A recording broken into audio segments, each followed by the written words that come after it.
Hello everyone, Will Scare here from SNG, or Squads and Guns, and today we are taking a look at the PPS Kar98k.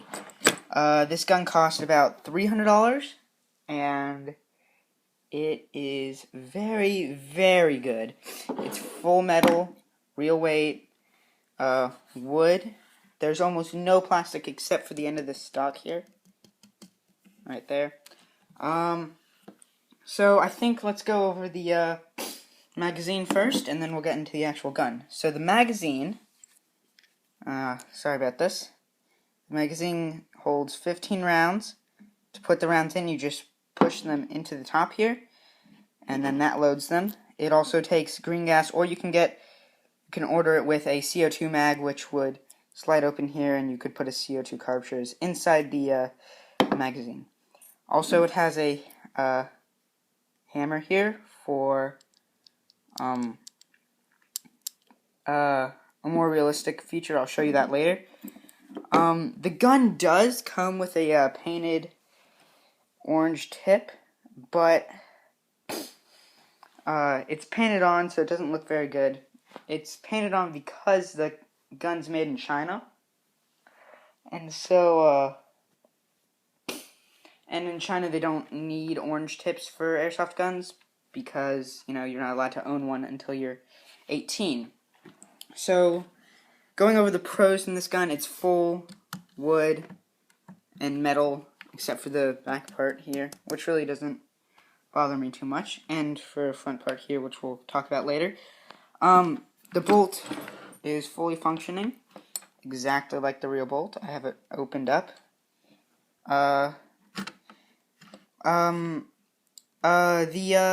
Here, it'll be easier to show you. Give me a moment.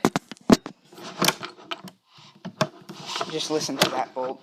It's very, very nice. So, you see this part right here? Just like in the real gun, if you were to pull the trigger like so, it would slam forward.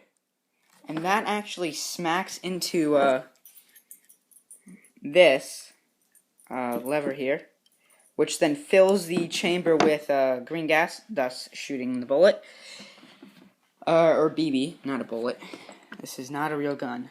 One complaint I do have about the actual bolt part is that...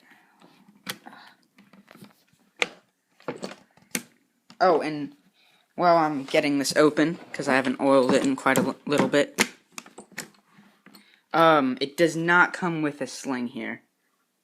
I just put that on because I use it in Airsoft. On the bottom of the bolt here, let's see if I can get you guys to see this. On the bottom of the bolt, if I slide it forward, I don't know if you guys can see that. See that hole? That is where there's a rubber ring around there. If that falls off, it's the seal, and your gun will not shoot anymore if that falls off. So that's one complaint. The gun does have a adjustable rear sight. I have it set to 3, I think. Yes, 3. Yeah, so I have it set to 3, which is good for most ranges. You would adjust it depending on what your preferences would be. Oh, and also, while we're talking about sights, it does have a scope mount, a right-mounted scope. And I got my scope from G&G. And it fits quite nicely, and you don't have to readjust it every time you take it off.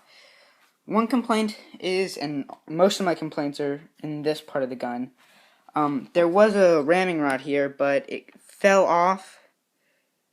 Yeah, it just snapped off here.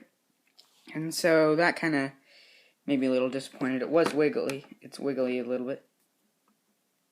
And that's because another thing that bothers me is if you just push down on this ever so slightly, it just slides off. This whole part just slides around, which is kind of annoying. And also, if that falls off, this whole thing can come off too.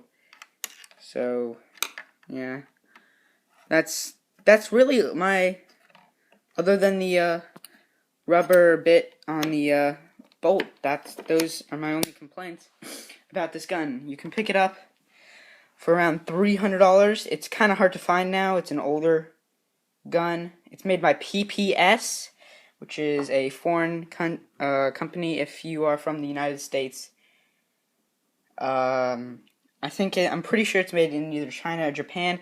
It's basically it